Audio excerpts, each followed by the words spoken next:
Welcome to the world of a young Dutch merchant navigating the dizzying heights of the great Tulip Mania.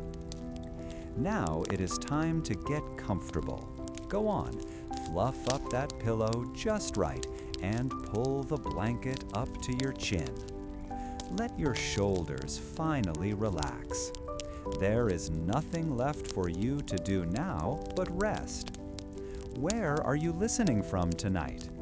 Is it evening where you are, or are you perhaps stealing a quiet moment from a perfectly chaotic schedule? No judgment here. We all need a break from organizing our sock drawers. If you enjoy these stories, a simple follow or subscribe helps others find their way to this little corner of calm as well. Now, allow your mind to travel back with me. We leave our modern world behind and find ourselves in the bustling Netherlands of the 1630s. You are standing on a cobbled street, a hopeful merchant with modest savings but a heart full of ambition. Your entire future feels tied to the delicate petals of a single flower. My journey into the world of tulips began far from the clamor of the Amsterdam exchanges.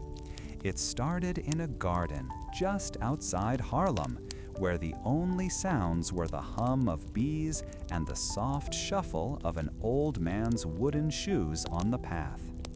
The air carried the clean scent of damp earth and crushed green stems, a welcome change that settled my nerves after the long ride from the city. In my purse, the coins of my inheritance felt both heavy and terribly light, the sum total of my father's life as a careful cloth merchant. He had been a man who believed in tangible goods and steady profits, and I intended to honor that legacy, albeit with flowers instead of fabric. My goal was simple: to make a respectable investment and establish myself as a man of business. The grower, a man whose hands seemed to be made of the very soil he worked, led me past rows of sturdy, common tulips. He gestured to a large open crate filled with dozens of smooth, onion-like bulbs. "These are good Goudas," he said, his voice as rough as bark. "A fine yellow. You plant these, you sell the flowers next spring. You sell the new bulbs next fall. A safe return every time." His words were the echo of my father's own advice, a comforting promise of security and modest success. I could almost feel the solid weight of that crate in my arms, a foundation upon which I could build a life. It was a sensible choice, the kind of decision that leads to a warm home and a respected name in the community. He then paused, a curious glint in his eye. From a small felt-lined box, he carefully lifted a single gnarled bulb, its skin a dark, mottled purple. It looked unhealthy, almost diseased, nothing like the perfect specimens in the crate. "This one," he murmured, holding it out on his palm, "is a gamble." He explained that it came from a mother bulb that had produced a flower of shocking beauty, its petals broken with streaks of deep crimson. This breaking, he said, was a mystery, a beautiful sickness that could create a masterpiece worth a fortune, or result in a weak, worthless plant that might not even survive the winter. He had no flower to show me, only the bulb and its story. This was the moment my father's ghost rose up to whisper warnings in my ear. He would have pointed to the crate, to the guaranteed profit, and called this single bulb a fool's fantasy. Everything I had learned about trade, about assessing risk and securing capital, screamed at me to thank the man for the curiosity and purchase the reliable stock. Yet, as I looked at that ugly, promising bulb, something else stirred within me. It was not just the chance for wealth, but the chance to own something unique, a living piece of art that no one else possessed.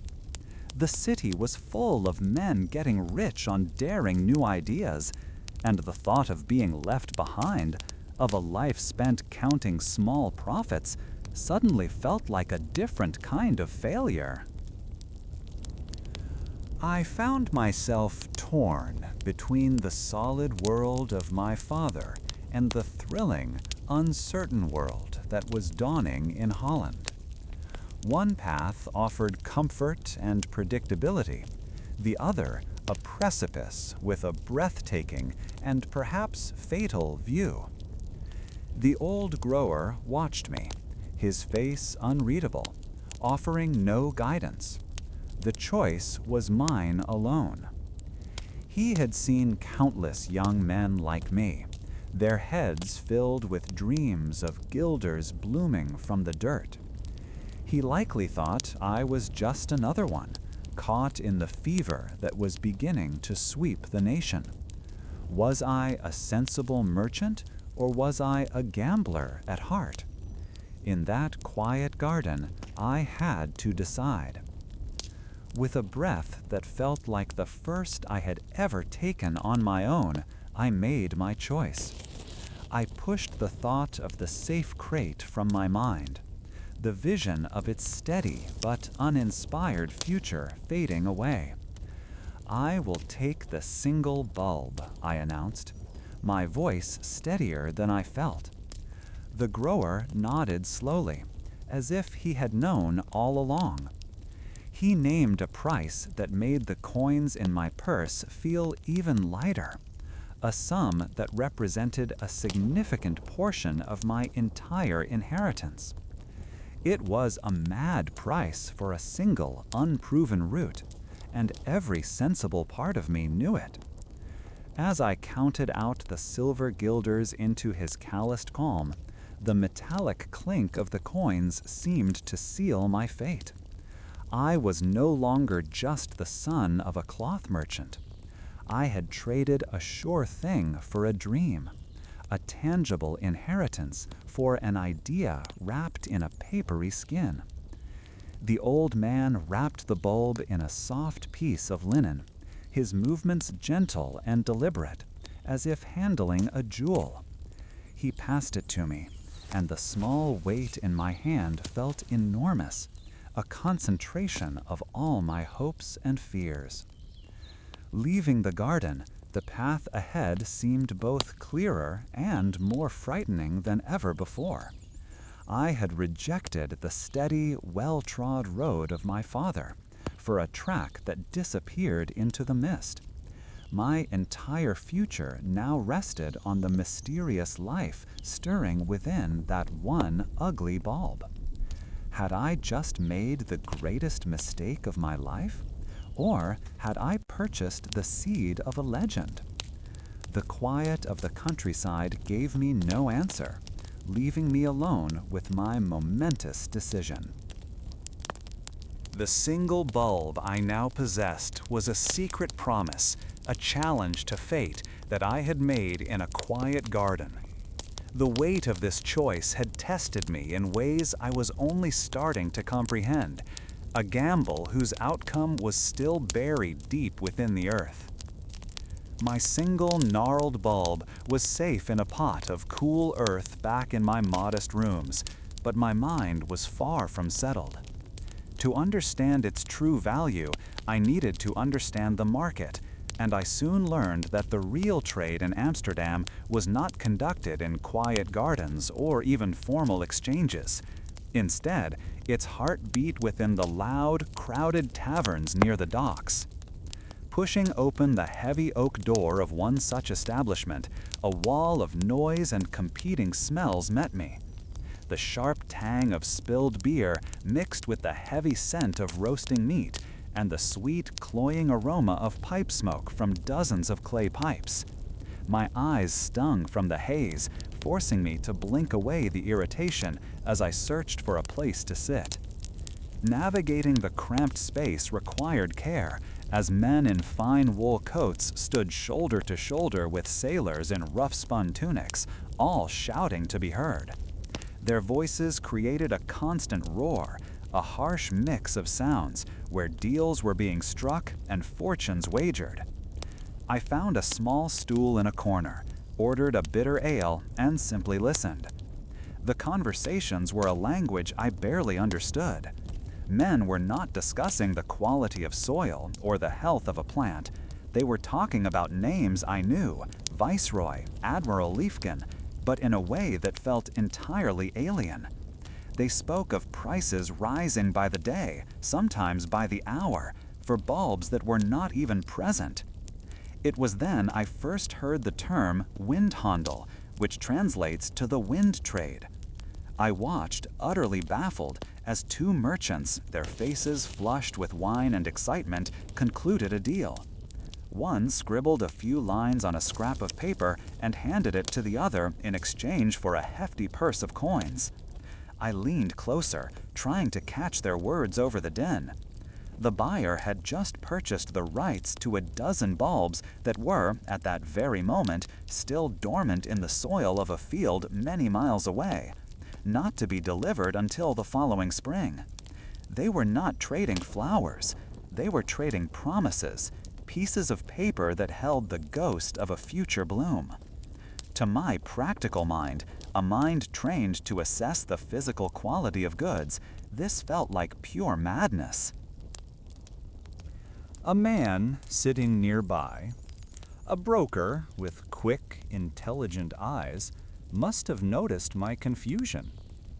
He shifted on his bench and introduced himself not with a name, but with his profession. He explained that this was the new way of commerce, a faster and more profitable method than hauling heavy crates from city to city. Why trade the thing itself when you can trade the idea of it? He asked with a sly grin, gesturing to the boisterous room. He saw the world not as a collection of physical objects, but as a sea of opportunities, of rising and falling values that could be captured on paper. His words were intoxicating, suggesting a world where wealth could be generated from intellect and nerve alone, without ever getting one's hands dirty. This broker, seeing me as a potential new client, soon made his move. He pulled a folded note from his coat, the paper crisp and official-looking. He told me it was a contract for a dozen Viceroy bulbs, a very popular variety whose price was climbing steadily. The price he offered for the note seemed remarkably low compared to the figures I had been hearing shouted across the tavern all evening. He explained it was an older contract, and he was willing to part with it for a modest profit to free up his funds for a larger purchase. It was a tempting proposition, a chance to enter this thrilling game at what seemed like a minimal risk. My entire being as a merchant recoiled from the idea. My father had taught me to trust only what I could see and hold. I was trained to inspect the weave of cloth, to weigh the grain, to check a bulb for rot. To buy a promise on a piece of paper felt like buying a gust of wind, a fleeting and invisible thing with no substance. And yet, all around me I saw men growing rich from this very practice. Their clothes were finer than mine, their purses heavier. The energy in the room was undeniable, a current of excitement and greed that was difficult to resist. It was a powerful force that made my traditional caution feel outdated and foolish. I was utterly torn. One part of me, the voice of my father and my training, screamed that this was a fool's game, a house built on air that was bound to collapse. It urged me to stick to what was real, to the single, tangible bulb I had so carefully chosen. But another, newer voice, one born of ambition and the fear of being left behind, whispered of the immense possibilities. It painted a picture of a future where I was no longer a minor merchant struggling for small profits, but a major player in this exhilarating new market. The tavern buzzed with the stories of men who had turned a few guilders into a fortune in a matter of weeks. The broker watched me, his expression patient. He knew the battle that was raging inside my head. He had likely seen it on the faces of many men before me. The scent of roasted meat suddenly seemed richer, the clatter of coins on a nearby table louder. This was the world of wealth, and it was offering me an invitation. My hand trembled slightly as I reached into my coat. My cautious nature fought a final, desperate battle against the intoxicating pull of the crowd and the promise of easy money. Finally, I made my choice. I decided to risk a small portion of my remaining funds, an amount that would sting if lost, but would not ruin me completely. I purchased the note from him. The paper felt strangely light in my hand, almost weightless, considering the value it supposedly represented. With that simple transaction, I had taken my first step into the invisible world of the futures market, a world governed not by soil and seasons, but by hope and speculation. As I sat there, clutching the contract, the broker gave me a knowing nod before turning to his next potential customer. The roar of the tavern continued unabated, but for me, its sound had changed. It was no longer just noise. It was the sound of a new kind of commerce, a thrilling and dangerous engine of wealth that I was now a part of. The ale in my tankard had grown warm, but I barely noticed. My focus was entirely on the piece of paper in my hand and the invisible flowers it promised. This first foray into the world of Windhandle, a place so different from the earthy gardens I knew, stayed with me long after I left the tavern's smoky confines. The months of waiting were a quiet torture, a slow turning of the seasons marked by the changing light in my small room. Then one morning it happened. The single gnarled bulb I had staked my future on had pushed a flower into the world, and it was a masterpiece. I knelt beside the clay pot, my breath held tight in my chest. The petals were a creamy white, as smooth as polished ivory, but across their surface, deep crimson flames climbed from the base, twisting and feathering as they rose. Each petal was a unique painting. It was not merely beautiful, it was alive with a fierce, unpredictable energy. This was the breaking the old grower had spoken of, a glorious sickness that created a value far beyond that of a simple, healthy flower. It was a perfect accident of nature, and for a dizzying moment, it was all mine. Carrying such a treasure through the streets of Amsterdam was an exercise in pure fear. I placed the pot inside a wooden box, packing soft wool around it until it was snug and safe from the jostling of the crowds. Every shout from a fishmonger, Every rumble of a cart over the cobblestones sent a jolt of anxiety through me. I clutched the box to my chest, my knuckles white. The city, usually a place of exciting opportunity, now felt like a gauntlet of potential disasters. I was heading to the Herringgraft, the grandest of the city's canals, where the merchants who moved the world lived in houses that looked more like palaces. The very air seemed to change as I crossed from my noisy working-class street to their quiet, orderly world of stone facades and gleaming windows. This flower was my key, my passport into one of those houses. The house of the merchant was a temple to wealth. A servant led me from the door into a great hall, where my footsteps, so ordinary on the street, echoed with an embarrassing loudness on the black and white marble floors. The coolness of the stone seeped through the soles of my shoes, a stark contrast to the warmth of the sun I had just left behind.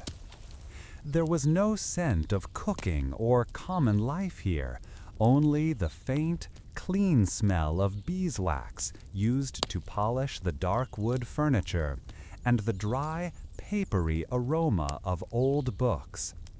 Everything was still and silent, a world away from the chaotic energy of the tavern exchanges. It was a place designed to make a man like me feel small, to remind him that he was here only by permission. The merchant himself was a man made of stillness. He sat behind a massive desk of dark oak, not rising as I entered. He was dressed in black wool of a quality I had never touched, his white collar stark against the dark fabric. He gestured for me to place the flower on his desk, and I did so with trembling hands.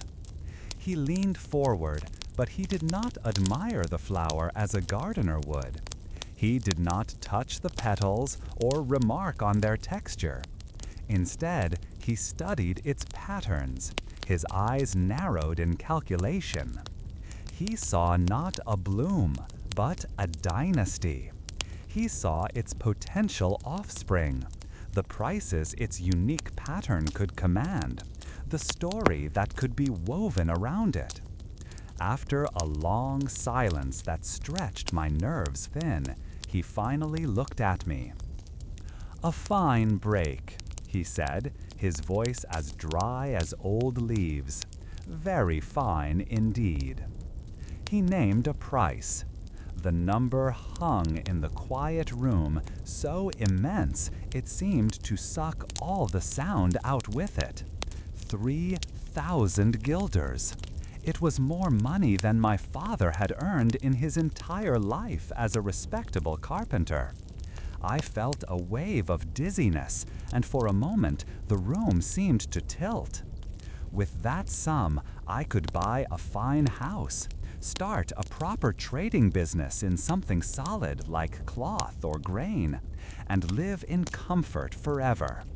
I saw it all in a flash. Security, respectability, the end of all my worries. For that amount of gold, I thought with a flicker of humor, the tulip should be able to get up and sing me a morning hymn. This was the fulfillment of my most daring dream, laid out before me in a simple spoken offer.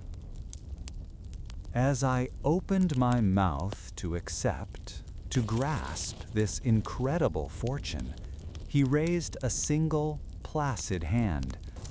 "That is the cash price," he said calmly, "but I have another proposal for a man of your obvious good judgment." He explained that he ran a small group, a consortium of investors, who traded in only the rarest and most valuable bulbs. They operated not with heavy bags of coin, but with lines of credit, their names and reputations being as good as gold. He offered me not the 3,000 guilders in cash, but a credit of 4,000 guilders with his consortium. I would have no flour, no gold, but I would have a place at their table, the ability to buy and sell shares in bulbs I might never even see. The choice was an agony that twisted in my gut. On one hand, there were the guilders. I could almost feel their solid, reassuring weight in my purse. They were real. They were safety. They were the sensible choice my father would have insisted I make, a tangible reward for a successful gamble. This was the shore, solid and dependable. On the other hand was the line of credit. It was a promise, a puff of smoke, a number in a ledger. But it was also a key.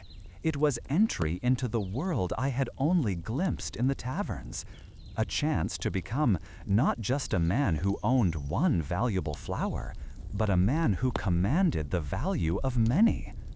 The taste of my recent success, the thrill of turning one gnarled bulb into a fortune, was a powerful spice on my tongue. That taste was too sweet to ignore. The cautious man my father raised was still there, screaming at me to take the gold and run. But another man, a newer, bolder version of myself, was now in control. This man was not content with a safe harbor. He wanted to captain a great ship on the open sea, no matter the storm. Ambition, which had once been a timid flicker of hope, now burned within me like a furnace. The world was changing. Fortunes were being made from promises, and I could not bear the thought of being left behind, clutching my safe little bag of coins while others built empires on paper. My decision was made before the merchant even finished his sentence. "I will accept the credit," I said, and my voice sounded surprisingly steady. The merchant gave a slow, small nod, a flicker of a smile touching his lips.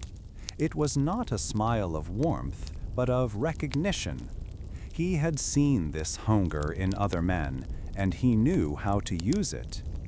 He took my flower, the beautiful, tangible object that had been the center of my world, and it was no longer mine.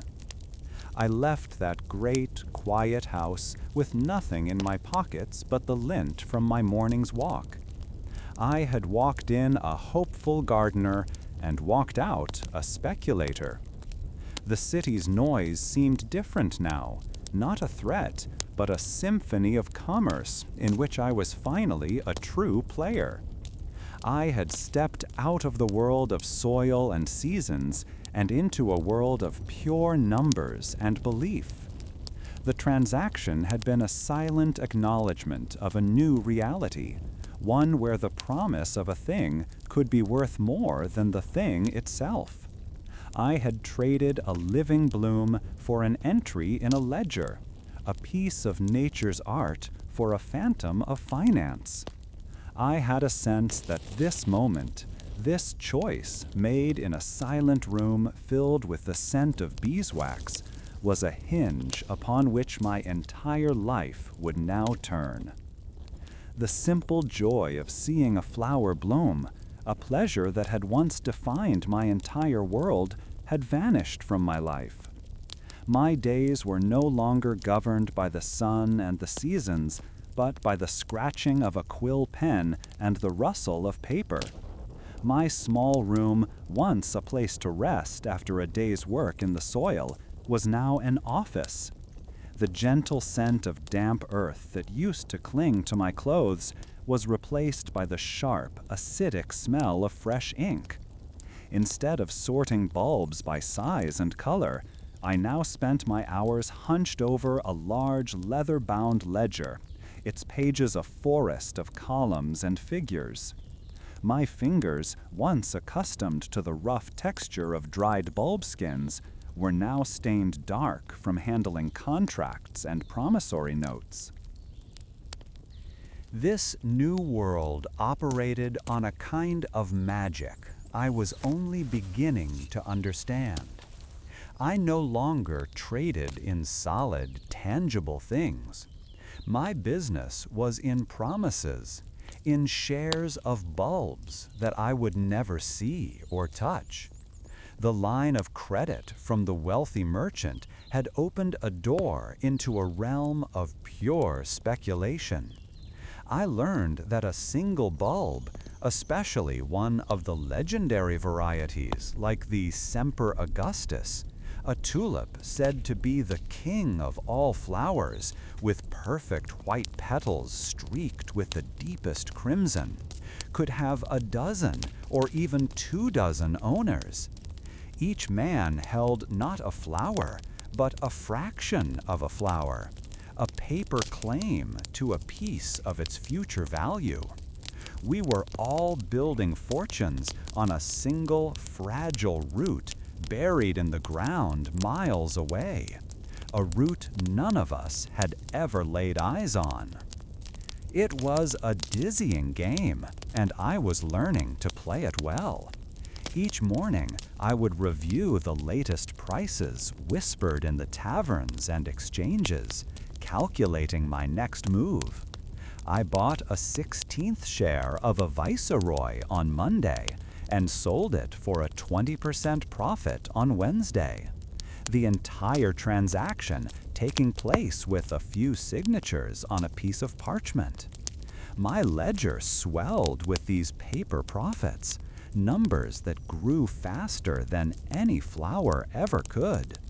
The gold I had seen in the merchant's house now seemed less important than the credit he had given me. Credit was fluid, fast, and light. It was the air that inflated this booming market, and I was breathing it in deeply. This comfortable new rhythm was broken one afternoon by a firm knock on my door.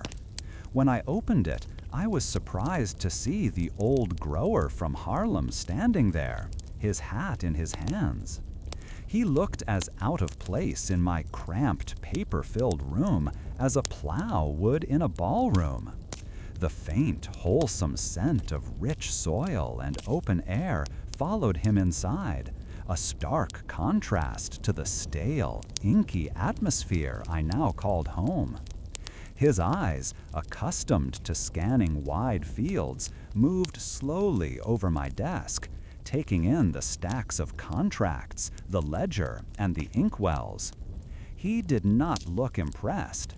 His weathered face was etched with a deep and unfamiliar concern. He sat in the single chair I could offer him, his large, soil-stained hands resting awkwardly on his knees. He had heard of my success, he said, his voice slow and heavy like the turning of the seasons. He had come to see for himself. I proudly showed him my ledger, pointing to the entries that chronicled my swift rise. I explained the concept of the futures market, of the shares, of how a man could become wealthy from a flower without ever dirtying his hands. I expected him to be amazed, perhaps even proud of his former customer, who had done so well, starting with that single, risky bulb he had sold me. Instead, he simply shook his head, a slow, sad motion. He reached out and touched one of the contracts with a calloused finger, as if it were some strange and fragile insect. "This is not a tulip," he said, his voice barely a whisper, but it cut through the quiet of the room. "This is just paper. You are not a florist anymore, my boy. You are a collector of promises." His gaze met mine, and there was no judgment in it, only a profound disappointment that felt heavier than any anger. "This is not real," he repeated, tapping the paper again. "A flower grows. It blooms. It fades. That is its nature. It is real. This is wind."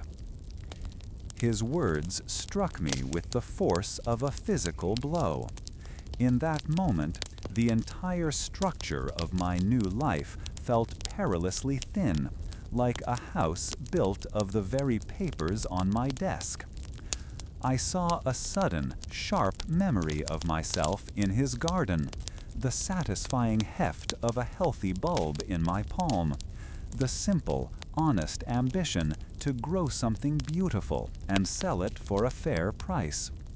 That man seemed like a stranger to me now, a simpler soul from a different lifetime.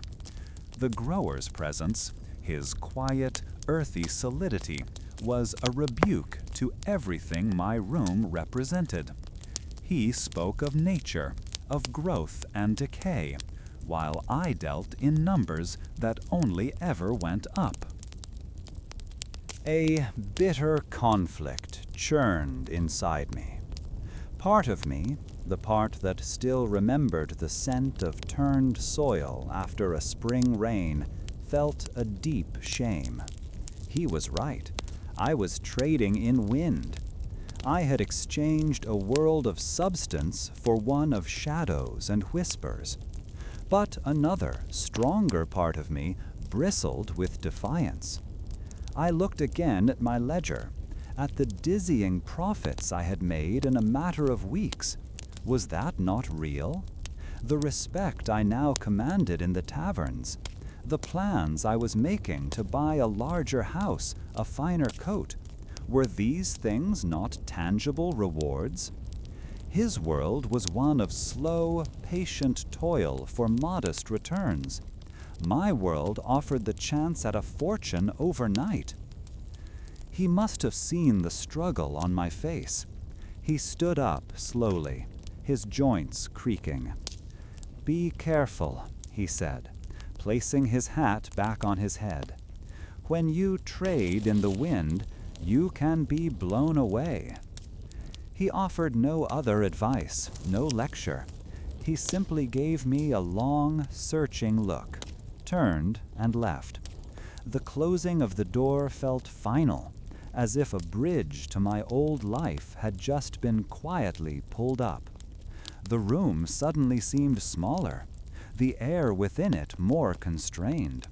The scent of ink was sharper now, almost burning in my throat. For a long while after he was gone, I sat staring at the papers on my desk. His grounded wisdom echoed in my mind, a stark contrast to my soaring paper fortune. I picked up a contract, the one for the 16th share of the Viceroy. It felt impossibly light in my hand, a flimsy raft in a vast, invisible ocean. For the first time, I felt a tremor of fear. What if he was right? What if this entire enterprise was just a collective dream from which we would all soon awaken? The thought was terrifying, a cold knot tightening in my stomach.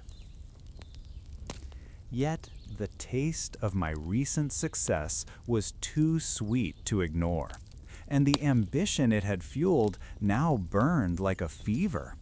To turn back now would be to admit defeat, to crawl back to a life of modest means and quiet obscurity.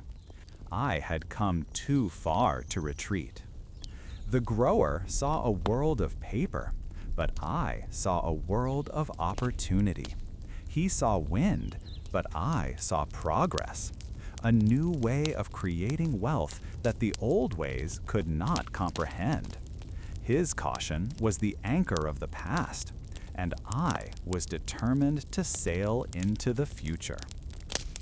With a resolve that felt both reckless and necessary, I reached for my pen. My hand was steady as I dipped the nib into the inkwell. I opened my ledger to a fresh page and began to draft a new purchase order. Using the full extent of my credit, I bought not one, but 3 more shares in a promising new bulb from Delft. The scratching of the quill on the paper was the only sound. I was choosing the new world of paper over the old world of soil, and in that moment, there was no turning back. My life as a gardener had led me to this desk, where I now cultivated columns of numbers instead of rows of flowers. My paper fortune, built on the credit of a single spectacular flower, felt both powerful and unreal. It was a name in a ledger, a promise whispered in a tavern, but it lacked the satisfying weight of gold or the solid presence of a warehouse full of goods. To turn this abstract wealth into undeniable status, I knew I needed to make a public statement.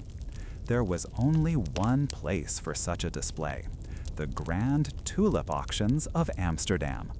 My target was a bulb of near legendary status, the Admiral van der Eyck, a flower known for its perfect form and deep, noble colors. Securing it would not just be an investment, it would be a coronation, announcing my arrival among the true masters of the trade. This ambition led me to the doors of the auction hall, a place I had only heard about in hushed, excited tones. Stepping inside was like being swept up by a river of shouting, gesturing men. The room was vast, with dark-beamed ceilings lost in shadow, but every inch of the floor was a chaotic swirl of bodies. The combined heat from so many people pressed in on me at once, making my starched collar feel impossibly tight against my neck. There was no clear path, only a constant jostling as merchants, brokers, and speculators pushed past one another, their voices a harsh mix of sounds that hammered at my ears.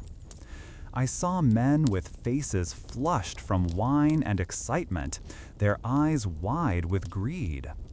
Others stood pale and tight-lipped, their fortunes clearly hanging on the next fall of the auctioneer's gavel. This was not the quiet, considered trade of my father's generation. It was a fever dream made real. To find a vantage point, I squeezed myself into a space near a thick wooden pillar, the rough bark of it a strange contrast to the fine wool of the coats pressed against me. From here, I could see the raised stage where the auctioneer, a man with a booming voice and a perpetually sweating brow, commanded the room. He spoke in a rapid-fire rhythm, a language of guilders and names that flew by faster than I could process. A crate of Gouda bulbs would be sold in the time it took me to draw 2 breaths. A promissory note for a dozen Viceroy, the very kind I had bought in the tavern, exchanged hands for the price of a small house. I wiped my damp palms on my trousers, the simple friction a small grounding act in the overwhelming storm of commerce that raged around me. Finally, the moment arrived. The auctioneer cleared his throat, took a long drink of water, and announced the prize: the rights to a single, perfect bulb of the Admiral van der Eyck. A hush fell over the room, a sudden absence of noise that was more intense than the previous roar. Every eye turned to the stage. This was the main event. The bidding began at a price that would have been considered outrageous only a year ago. I let the initial flurry pass, watching as the smaller players were quickly swept away. Then I saw him across the room. He was a merchant notorious for his ruthlessness, a man who seemed to take more pleasure in bankrupting his rivals than in the flowers themselves. He met my gaze and gave a slight, dismissive nod, as if swatting away a fly. In that instant, the auction ceased to be about a tulip. It became a public battle of wills.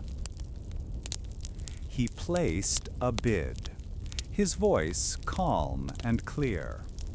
I countered immediately, raising the price by a substantial margin. A murmur went through the crowd. This was the contest they had been waiting for. He bid again, without hesitation. I followed. My heart began to pound a frantic rhythm against my ribs, a drumbeat for this mad dance. The auctioneer's head swiveled back and forth between us, his chant growing faster, more excited. The numbers climbed higher and higher, leaving the realm of horticulture and entering the world of pure ego. Each bid was a step onto thinner ice, a greater commitment of the borrowed credit that was my entire fortune. To retreat now, under the watchful eyes of every significant player in Amsterdam, would be a public humiliation I could not bear. My logical mind, the part of me that still remembered the calm advice of the old grower in Haarlem, screamed at me to stop. This was insanity. The price was already far beyond any sane valuation of a flower that might bloom, or might rot, or might produce a disappointing plain offspring. But another, louder voice had taken hold of me, a voice fueled by the intoxicating energy of the crowd and the arrogant smirk on my rival's face. My pride was now entangled in the proceedings, a far more dangerous currency than guilders. The bulb was no longer the prize. The prize was his defeat. The historical records of the time show that some men were bidding their townhouses and family carriages in these frenzies, and at that moment I understood why. The desire to win was a fever that burned away all reason. He raised the price to a figure that made several men in the crowd gasp audibly. It was a staggering sum, enough to buy a small fleet of merchant ships. He stared directly at me, his expression a mask of smug confidence. He believed he had broken me. I felt a surge of reckless fire. All my careful calculations, all my plans for a secure future, dissolved in the heat of that moment. I looked at the sea of faces turned toward me, and I knew I could not back down. My reputation, the very status I had come here to cement, demanded I push forward. This was the leap from merchant to magnate, and it required a willingness to risk everything. My entire line of credit, every paper promise I held, was now on the line. With a slow, deliberate movement, with a voice I barely recognized as my own, I called out my final bid. It was an astronomical number, a figure of pure fantasy. A dead silence fell over the hall, a void so complete it felt as if the world had stopped turning. Every person held their breath. I watched my rival, whose smirk finally faltered. A flicker of shock, then calculation, crossed his features. He had pushed me to the absolute limit, and he knew it. He had wanted to wound me, but not to be tied to such a foolish price himself. With a slow, deliberate movement, he shook his head and gave a slight, theatrical bow in my direction. He was withdrawing. He had lost. The auctioneer's gavel struck the wooden block, and the sound cracked through the silence like a gunshot. The room erupted. A roar of approval and disbelief washed over me as men surged forward, clapping me on the shoulder, shouting congratulations. I had won. I had defeated the most feared man in the market and secured the most coveted tulip of the season. For a fleeting moment, a dizzying sense of triumph filled me. I felt 10 feet tall, a king in this hall of gamblers.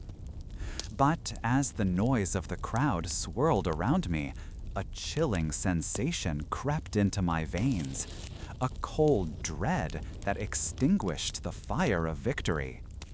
The roaring approval of the men around me could not drown out the single, terrifying thought that now echoed in the sudden emptiness of my mind. I was the proud owner of the Admiral van der Eyck, and in securing it, I had just committed every guilder I had, and many more that I did not. The debt I had just incurred was a monstrous living thing, and its shadow was already falling over my grand victory. I nodded and smiled at the well-wishers, my face a mask of confidence, but inside, a profound and terrifying reckoning had begun. The weight of the contract I had just won felt both like a conqueror's scepter and a condemned man's chains. I walked from the hall not as a confident merchant, but as a man who had wagered his entire world on the color of a single flower petal. The cool night air did little to calm the frantic beating of my heart. I had won the battle of wills, but I was suddenly terribly afraid that I had just lost the war. The path forward was no longer clear. It was a narrow ledge over a frighteningly deep canyon of debt. To celebrate my victory at the auction, I filled my new rooms with the finest things Amsterdam could offer. The long oak table, polished until it shone like dark water, was laden with platters of roasted goose stuffed with apples and herbs, its skin crisp and fragrant. Silverware, heavy and cool in my hand, gleamed beside Dutch blue pottery plates.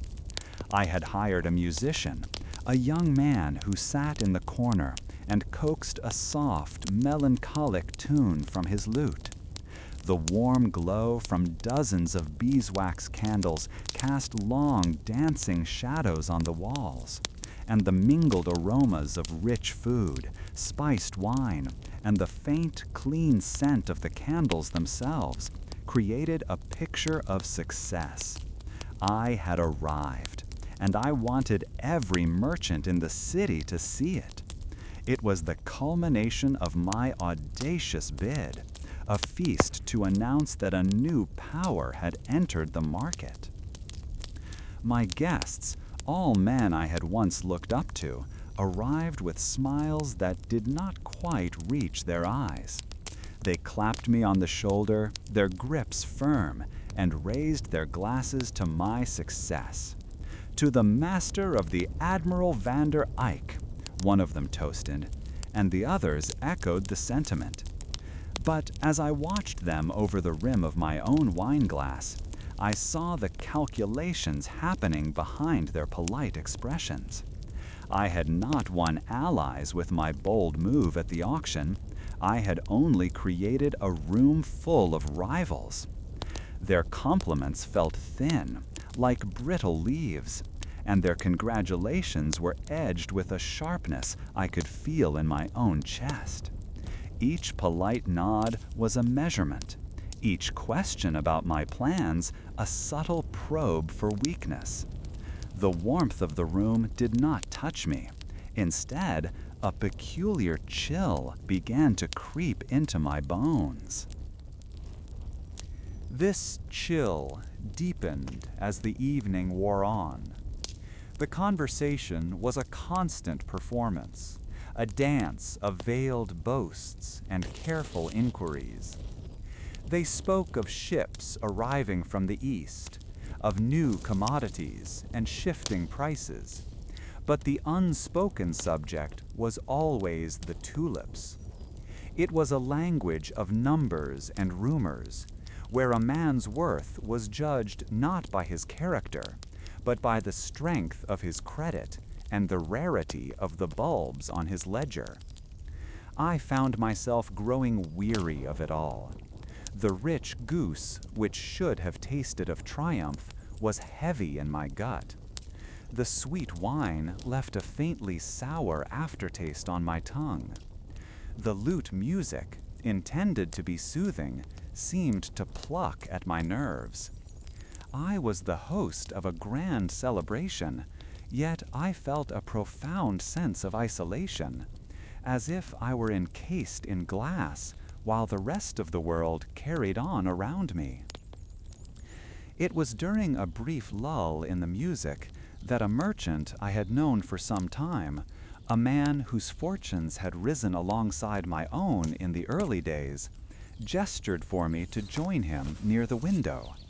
He had been quiet all evening, picking at his food and nursing a single glass of wine. As I approached, I saw that his face was pale, his skin looking tight over his cheekbones. His expensive wool coat, usually a source of pride for him, seemed to hang loosely on his frame. He avoided my gaze, looking out at the dark canal below, where the lights of a passing barge reflected on the still water. He was a man I had once shared hopeful drinks with in a smoky tavern, dreaming of moments just like this one. Now, standing beside me in my lavish room, he looked like a ghost. "I need your help," he said, his voice so low I had to lean in to hear him over the renewed chatter in the room. His hands were clenched at his sides, the knuckles white. He finally turned to look at me, and his eyes were filled with a raw, desperate panic that startled me. "I was on the wrong side of the Gouda market," he confessed, the words tumbling out in a rush. "I thought it would continue to climb. I leveraged everything, my house, my wife's inheritance, everything." He swallowed hard, and I could see a tremor in his lip. "I am ruined. My family will be on the street by the end of the week. I am begging you, as a friend, for a loan, just enough to cover the worst of it. I will pay you back, I swear it." His words struck me with the force of a physical blow. In his desperate face, I saw a terrible mirror of myself. I saw the man I could have been if my single gnarled bulb had failed to bloom, or if I had lost the bidding war and been left behind. A wave of genuine compassion washed over me, a memory of the man I used to be, the one who understood the simple fear of having nothing. My first instinct was to agree, to offer a hand to a drowning man. It felt like the decent thing to do, the human thing. The memory of our shared beginnings, of the camaraderie we once felt as we navigated this strange new world, urged me to say yes, to ease his suffering with a portion of my newfound wealth. It was only money, after all, and I had made so much of it so quickly. But then another voice, colder and more calculating, spoke in my mind. It was the voice that had won the auction, the voice that had traded a flower for a line of credit. It reminded me that my entire fortune was built on that very credit. The guilders I possessed were not truly mine. They were a promise, a debt I owed to others. This man was a bad investment.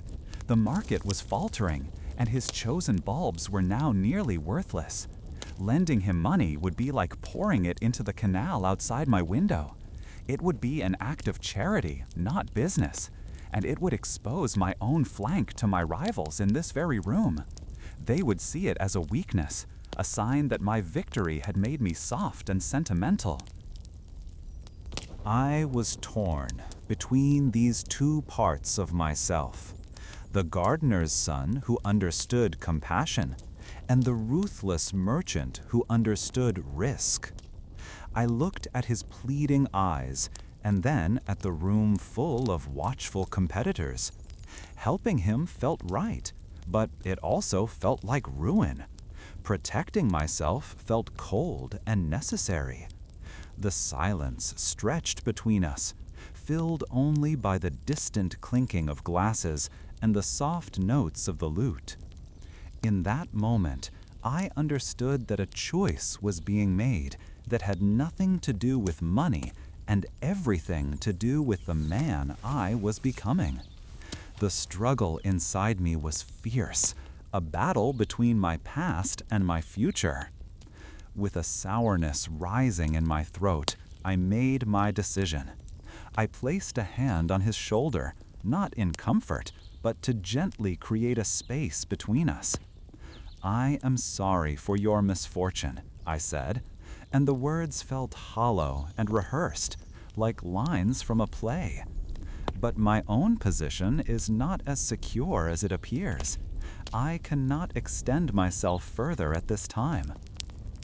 I offered him some useless advice about negotiating with his creditors, about finding other avenues of support, but we both knew it was meaningless. The light of hope in his eyes flickered and died, replaced by a flat, empty look of despair.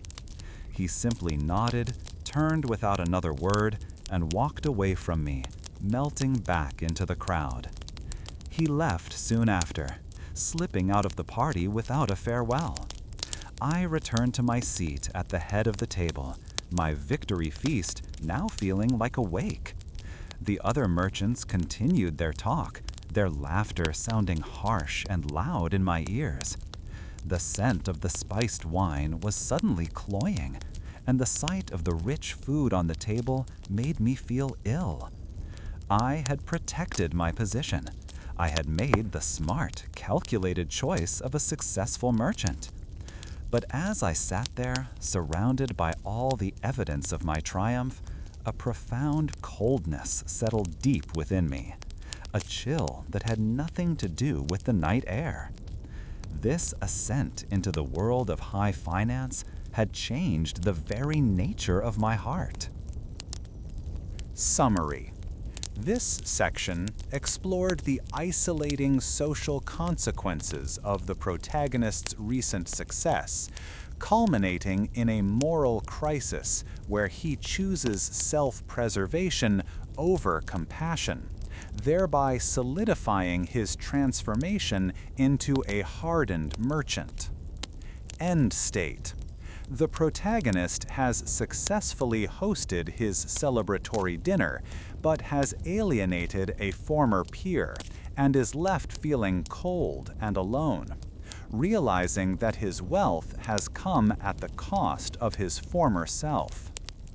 Following the dinner, a chilling quiet descended, not just upon my lavish rooms, but upon the entire city of Amsterdam.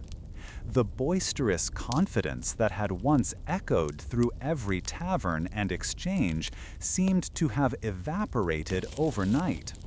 Conversations were now conducted in hushed tones, with nervous glances exchanged over the rims of beer tankards. The relentless upward climb of prices had stalled, and this sudden halt felt more terrifying than a fall. My brand victory at the auction, the Admiral von der Eyck contract, now felt less like a triumph and more like a heavy stone tied around my neck. My mission became singular and urgent. I had to sell that contract and convert my paper wealth into something real, something tangible, like the deed to a fine house on the Harengraft Canal. This growing unease propelled me from my ledger-filled office and out into the streets, my steps leading me instinctively towards the docks. Here, the world felt solid and sane.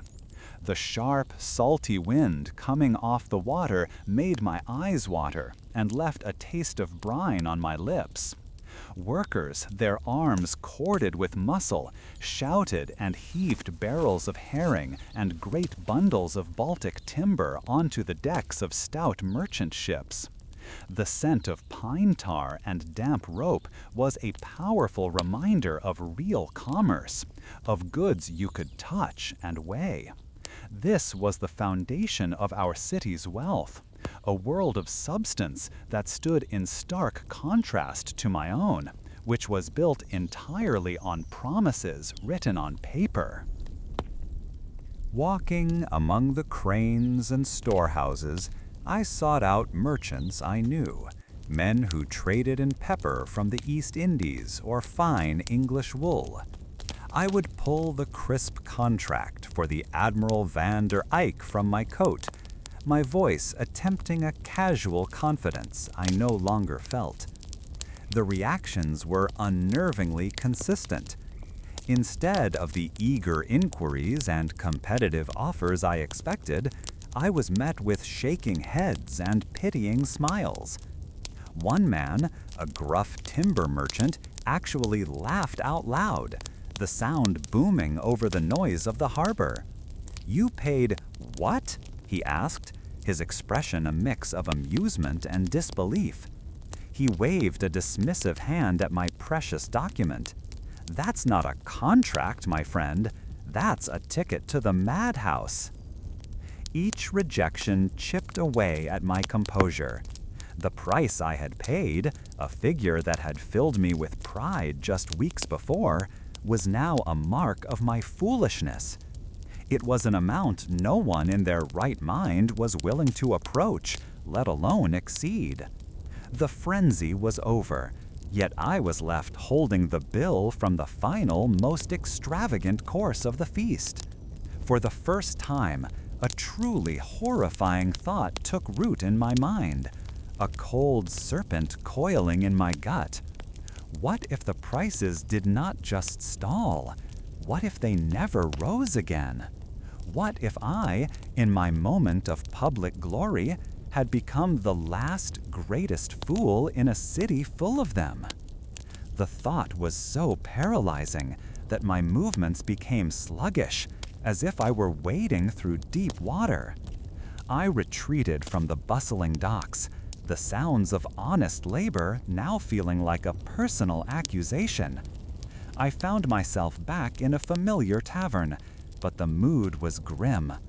The usual roar of bidding and boasting was replaced by a low, anxious murmur. It was here that a broker, a man whose face was pale and slick with sweat, approached me. He had heard of my attempts to sell the contract and made me an offer, his voice barely a whisper. He would take the Admiral van der Eyck off my hands, but for a price that was less than half of what I had paid. His words struck me like a physical blow, knocking the breath from my lungs. To accept his offer would mean immediate and catastrophic ruin. It would mean confessing to the world that my grand victory was, in fact, a devastating mistake. The humiliation would be as profound as the financial loss. All my ambitions, the house, the status, the secure future, would vanish in the instant I agreed. My entire being recoiled from the thought of such a public defeat. The alternative, however, was to hold on to the contract, to keep this crushing weight and pray that the market would somehow regain its fire. My mind raced, torn between two impossible paths. Logic screamed at me to take the offer, to salvage something, anything, from the wreckage before it sank completely. It was the sensible choice, the merchant's choice. But the man who had placed that final reckless bid at the auction was still inside me, fueled by pride and a desperate refusal to fail. To accept this pitiful sum felt like a betrayal of the ambition that had carried me this far. It felt like giving up. My hand, which had been trembling, clenched into a fist. I looked the broker in the eye. "No," I said, my voice steadier than I felt. "The price will recover. This is merely a pause." He simply shrugged, a sad, knowing look on his face, and melted back into the anxious crowd. The decision was made. It was not a choice born of strategy or careful calculation, but one born of a desperate, panicked hope. It was a gambler's final bet, placed not with coin, but with faith. I was choosing to believe that the madness had not yet run its course, because the alternative was too terrible to contemplate. As I left the tavern, the cool evening air did nothing to calm the fever in my mind. The weight of my decision felt immense, a physical burden pressing down on my shoulders. I saw my reflection in the dark, still water of a canal and barely recognized the strained face staring back. The confident merchant was gone, replaced by a man clinging to a precipice by his fingernails. I had refused the life raft, choosing instead to believe the sinking ship might miraculously learn to fly. The historical accounts I had once studied about market cycles and human folly seemed like distant, academic exercises. Now I was living one. There is a scholarly debate about whether our Tulip Mania was a true economic disaster or just a fever that broke among a few thousand speculators. From my vantage point, watching the solid world of commerce on the docks continue as my own paper world dissolved, I began to suspect the latter. We had built a beautiful, glittering castle in the sky, and I was now terrified to look down and see there was no ground beneath it. My path back to my rooms felt longer than ever before. The streets were quieter now, the lamps casting long dancing shadows that seemed to mock my inner turmoil. I thought of the old grower in his garden, his hands in the soil, and the simple, earthy promise he represented. I had traded that world for this one, a world of invisible fortunes and sudden, terrifying silences. My choice in the tavern was a choice to remain in this world, to see it through to its conclusion, whatever that might be. I had entered the day with a mission to secure my future, and I was ending it by gambling that future on a single, desperate hope. The contract in my coat felt heavier than ever, no longer a symbol of triumph, but of a monumental, terrifying risk. I had refused to accept defeat, but in doing so, I may have only delayed the inevitable. I turned away from the heart of the city, carrying the chilling weight of that desperate choice back into the quiet of my roams. Summary. This section detailed the first signs of the market collapse as the protagonist fruitlessly attempts to sell his high-priced contract at the docks, experiencing the stark contrast between real commerce and the wind trade, and culminating in his desperate choice to refuse a lowball offer and hold on in hope. End state.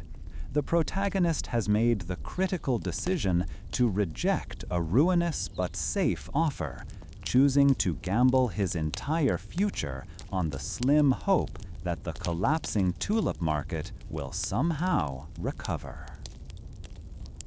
Hope had curdled into a frantic, sour-tasting fear.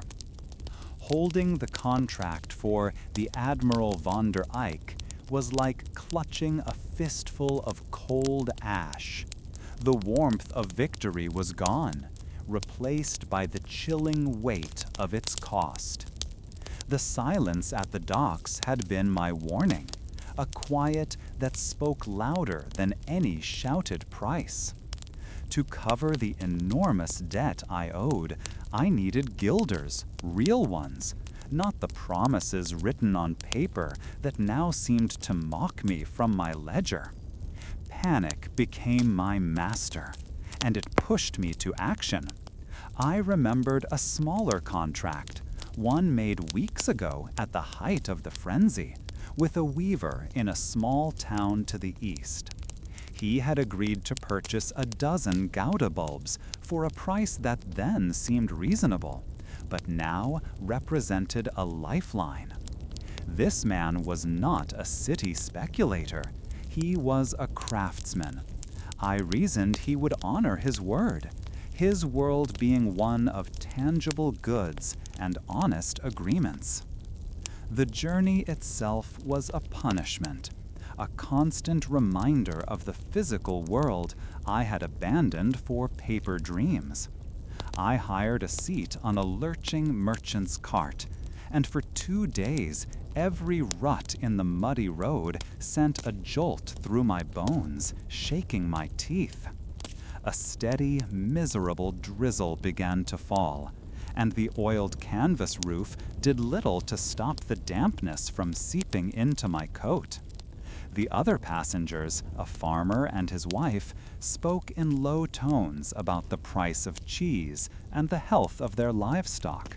Their concerns so grounded, so real, that it made my own anxieties feel like a phantom sickness.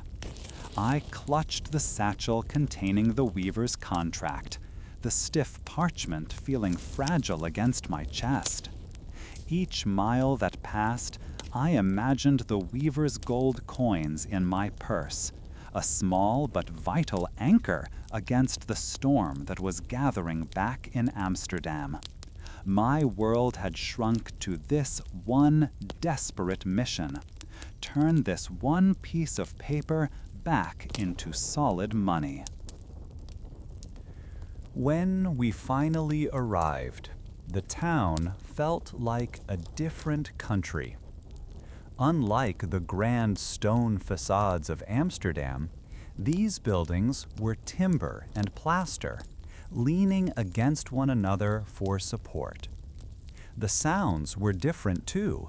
There was no roar of the exchange, only the rhythmic clatter of looms from open doorways and the lowing of cattle being led through the main street. A damp, earthy smell rose from the ground, mingling with the distinct scent of wet wool and wood smoke from 100 chimneys. People moved with a purpose I recognized from my youth, the steady pace of those whose work was tied to their hands and the rhythm of the day.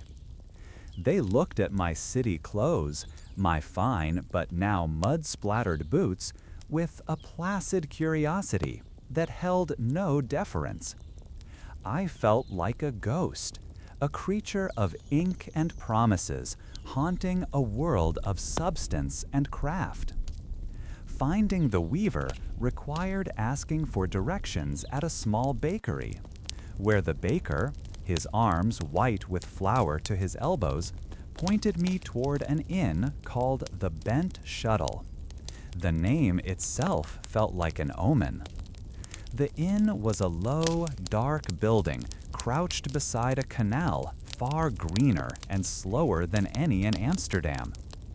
Pushing open the heavy wooden door, my senses were immediately assaulted. A wave of smells, stale beer, sour wine, and old pipe smoke, clung to the damp wooden beams. My eyes struggled to adjust to the gloom, which was only broken by a few greasy tallow candles that cast more shadow than light. A few men sat hunched over wooden tankards, their conversations a low grumble that fell silent as I entered. It took a moment for me to spot my man, sitting alone at a corner table, a half-empty mug before him. He looked exactly as I remembered, a sturdy man with broad shoulders and hands stained with the faint blue of indigo dye. He watched me approach, his expression unreadable. There was no flicker of recognition, or, if there was, he hid it well. I pulled the contract from my satchel and laid it on the rough-hewn table between us, the parchment looking pale and out of place in the dim light. "We have an agreement," I said, my voice sounding thin and formal in the quiet room, "for the delivery of 12 Gouda bulbs." He picked up the paper, holding it close to the candlelight.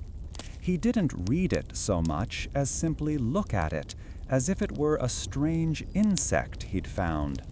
Then a slow smile spread across his face, and he began to chuckle. It was not a friendly sound. The chuckle grew into a full, hearty laugh that echoed off the low ceiling. The other men in the inn turned to look, their faces filled with amusement. My collar felt suddenly tight, and a hot flush of shame crept up my neck. "This," he finally said, flicking the corner of the contract with a dye-stained finger. He tossed it back onto the table. "This is a piece of paper, a note from a madhouse, a fool's promise." He leaned forward, his voice dropping, but losing none of its edge. "Those bulbs you sold me are worthless now. People are using them in their stew pots. They say they taste like onions, only bitter. So you see, your paper is worthless too." He gestured around the dim room. "Do I look like a man who can pay a lord's ransom for a dozen bitter onions? I have no money for this. I have my loom and my family, and that is all." His eyes challenged me, daring me to argue.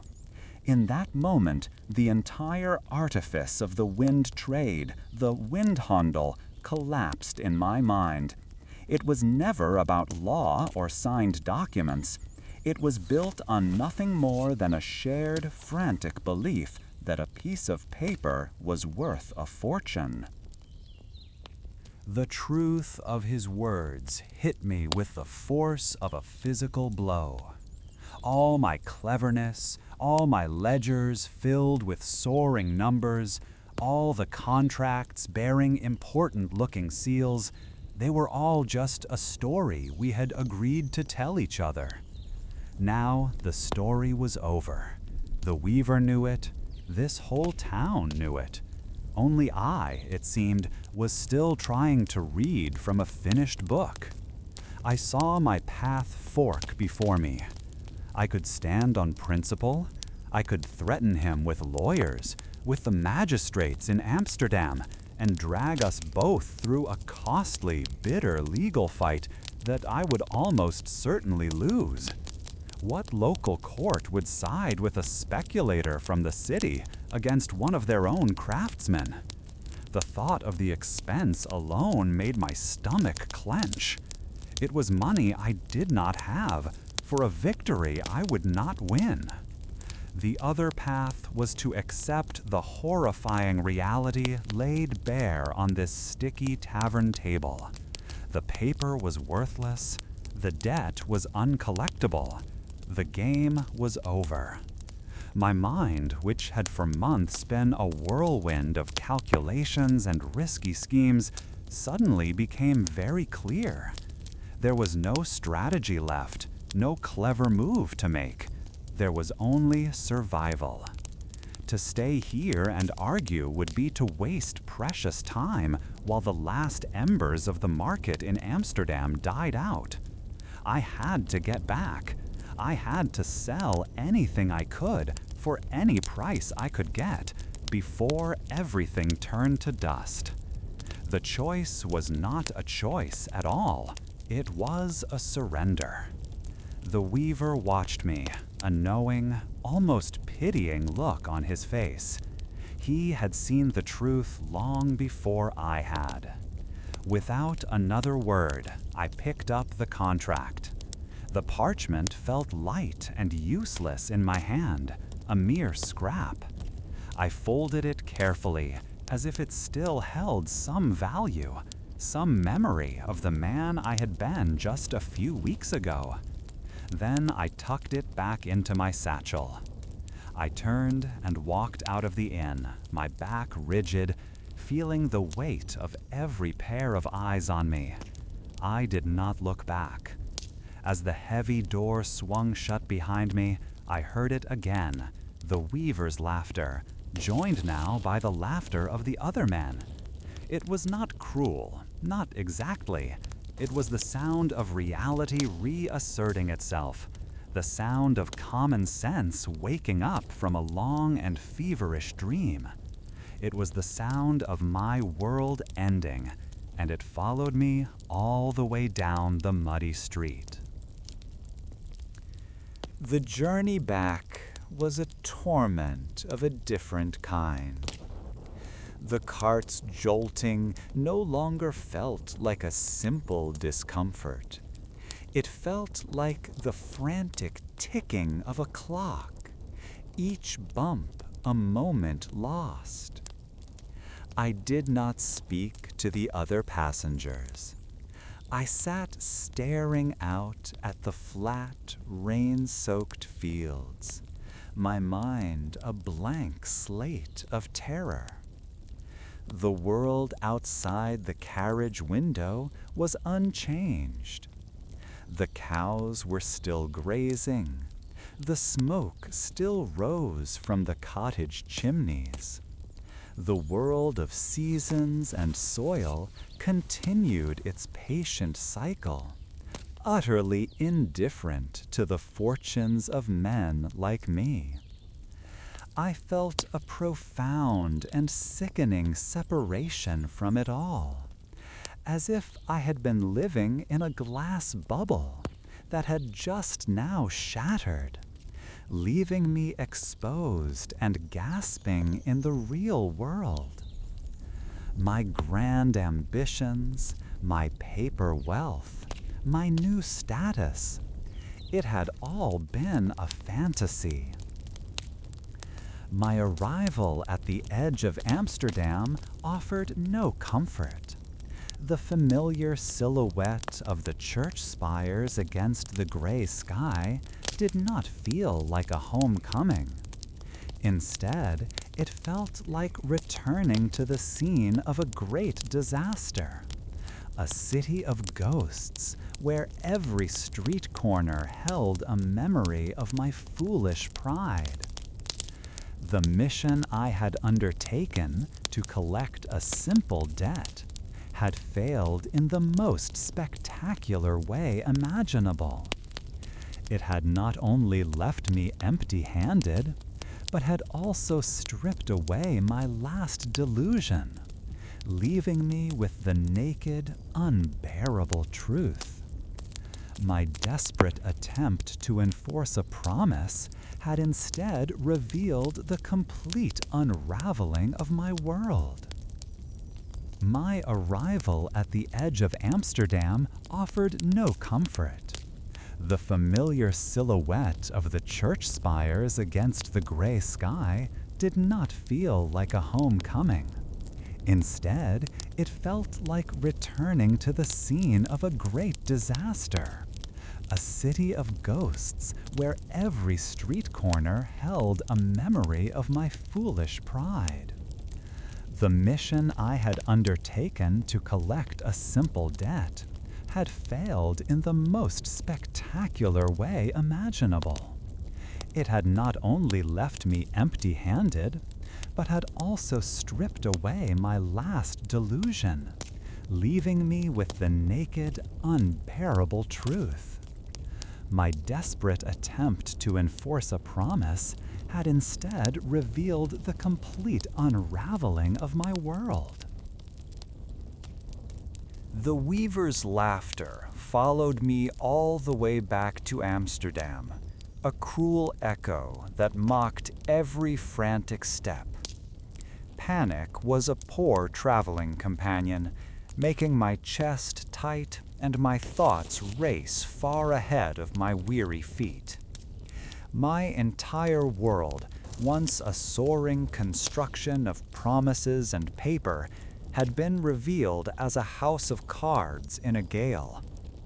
The only hope left, a sliver so thin it was nearly invisible, was to get back to the city, back to the exchange, and try to turn my worthless notes into something, anything solid.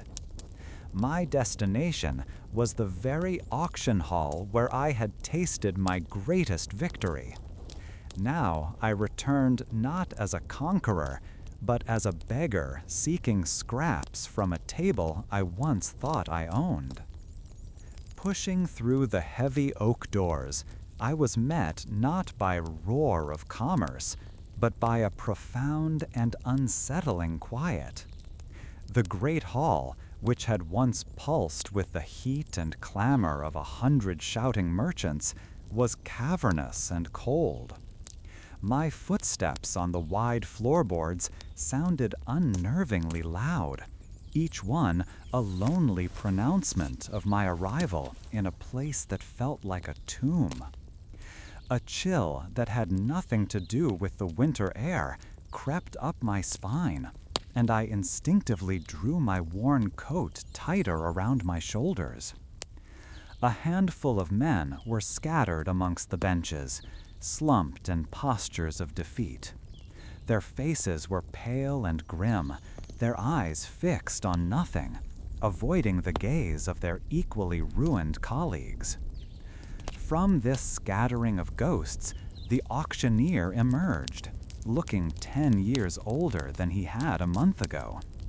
He climbed to his rostrum with the weary shuffle of a man ascending the gallows. He cleared his throat, but the sound was weak, swallowed by the vast emptiness of the room. With a trembling hand, he presented a small crate of Gouda bulbs, a variety that would have sparked a furious bidding war just weeks before.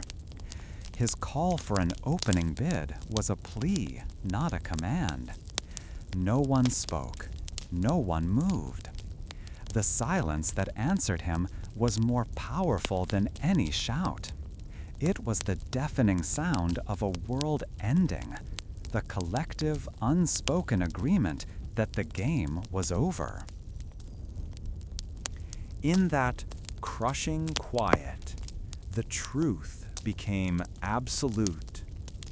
My papers, the contracts and notes that I had guarded so carefully, were utterly worthless. I could feel their crisp edges through the fabric of my coat, a rectangular weight that had once represented a fortune. Now they were just scraps, lighter than air, symbols of a shared delusion that had vanished like morning mist. All the numbers in my ledger, all the clever trades and soaring profits meant nothing. They were figures in a fantasy, and the dream had ended. The weaver had not been a cheat. He had simply been the first to say aloud what everyone here now knew in their bones. A movement near the entrance caught my eye. It was him, my old rival, the ruthless merchant I had outbid for the Admiral van der Eyck. He walked towards me, his stride lacking its former arrogance. His fine coat seemed to hang on a diminished frame, and the lines of worry on his face were carved deeper than my own. He stopped before me, and I braced for a gloating remark, a final twist of the knife. Instead, he simply looked at me, and in his eyes I saw not the satisfaction of a victor, but the hollowed-out exhaustion of a fellow survivor. We were two captains of sunken ships meeting on a desolate shore. He spoke in a low voice, a conspiratorial murmur that would have been lost in the din of the past, but was perfectly clear in the funereal stillness. "I am buying paper," he said, his gaze unflinching, "not for what it claims to be worth, for what it might be worth to keep a man out of debtor's prison." He named a price for all my holdings, every last contract and note. The sum was a pittance, a laughable fraction of what I had paid, an insult to the memory of my ambition. Yet it was also, perhaps, just enough to settle my most urgent debts with the consortium, enough to keep me from being thrown into a dank cell for the crime of being a fool. My entire being recoiled. Pride, that stubborn and ruinous companion, screamed at me to refuse, to throw the worthless papers in his face and go down with some measure of defiance. The memory of my triumph in this very hall, the roar of the crowd, the sting of his public defeat, it all rushed back, making the act of surrender feel like a betrayal of the man I had so briefly been. But then the alternative presented itself with chilling clarity. The heavy clang of a prison door, the damp smell of straw and despair, the utter loss of my freedom. This was no longer a game of profit and loss. It had become a stark calculation of survival. Slowly, I looked at my rival's face again. I saw no malice there, only the grim pragmatism of a man sweeping up the last fragments of a shattered world. He was not my enemy. He was just another player in a tragedy we had all written together. He was offering me not an insult, but an escape. A bitter, humbling, and costly escape, but an escape nonetheless. A hard, metallic taste, the flavor of absolute defeat, rose in my throat, and I swallowed it down.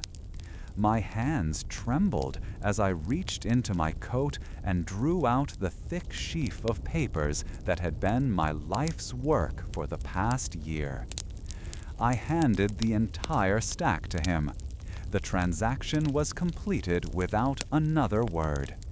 He counted out a small number of guilders into my palm, the coins feeling cold and impossibly heavy. He gave a curt nod, turned, and walked away, his own small raft salvaged from our collective shipwreck. I stood alone in the center of the vast, echoing hall. The weight of those few coins, the only tangible thing I had left in the world. The full implications of that final, bitter exchange, I understood, would settle upon me in the hard days that were sure to follow. The sale of my last contract left my pockets light, but my spirit heavier than any gold I had ever carried.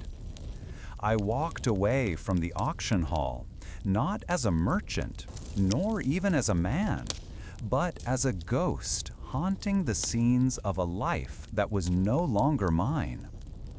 Amsterdam's streets, once a map of opportunity, were now just a confusing maze of stone and water that reflected my own emptiness. The sounds of the city, the rumble of carts and the calls of vendors, were a dull noise that failed to penetrate the fog in my mind. I had no destination, for every path I had once plotted toward wealth and status now ended at a cliff's edge. My fine wool coat, a symbol of my brief success, now felt like a borrowed costume, its weight a mockery of the fortune it was meant to represent. This aimless wandering carried me for hours, my feet moving from one canal bridge to the next without any conscious direction. At some point, my hand, acting on an old habit, slipped into my waistcoat pocket, searching for the familiar crisp rustle of a promissory note or a folded contract. It found nothing but smooth, worn lining. A fresh wave of despair washed over me at this simple reminder of my ruin. Then, my fingers brushed against a small, hard lump deep in the corner of the pocket, something I had forgotten entirely. I drew it out and opened my palm. Lying there was a single, unremarkable tulip bulb, its papery brown skin dry and flaky. It was one of the common solid-colored varieties I had kept from my very first purchase, a simple specimen I had tucked away as a keepsake on that hopeful day in Haarlem. Holding the small, dense object, I felt its solid reality in a way I had not felt anything for months. It was not a promise, not a share, not a name in a ledger. It was a thing of the earth, a vessel of potential life that weighed more in my hand than all the paper fortunes that had slipped through my fingers. The bulb was a compass, and it finally gave my wandering a direction. A purpose, however small, began to form amidst the wreckage of my ambition.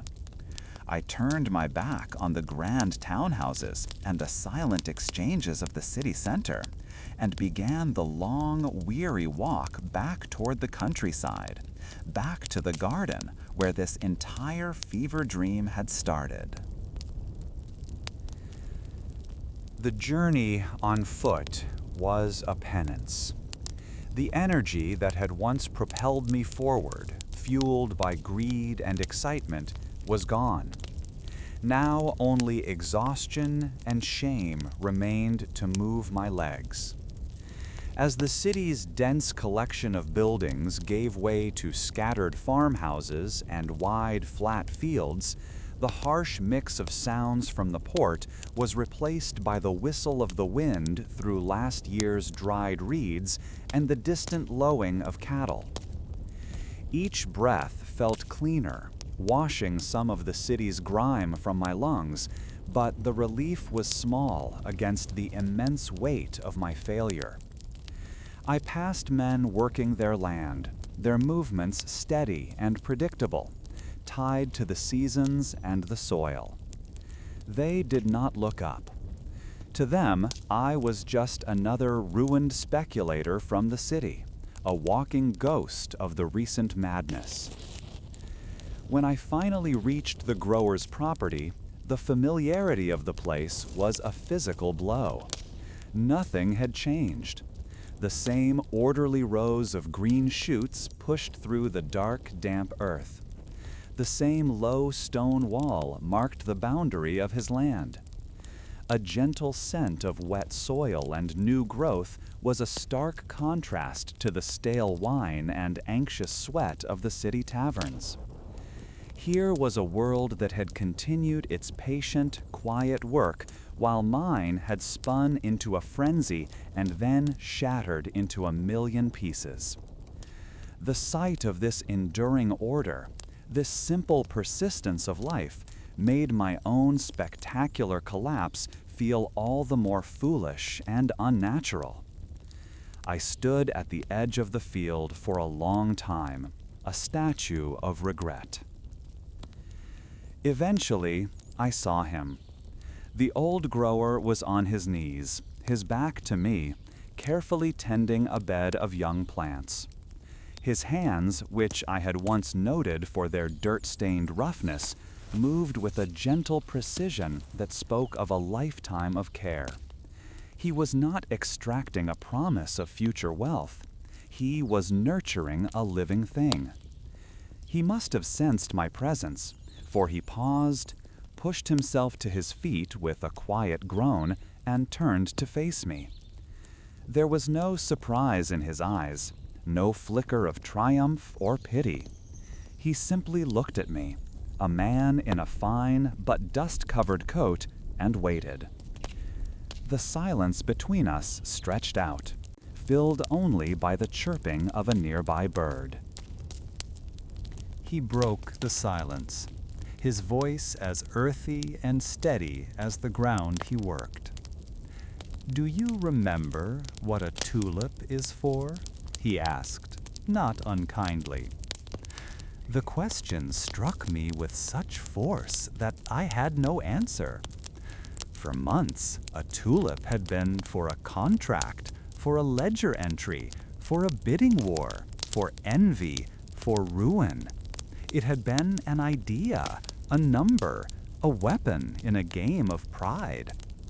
I could not remember the last time I had thought of it as a flower. He saw the confusion on my face and gestured to the rows of green spears around him. "It is not for a ledger," he said softly. "It is to be beautiful for a short while. That is all. That is enough." His words, simple and true, dismantled the last defenses of my pride. He then turned and walked to a small wooden bench near his cottage, motioning for me to follow.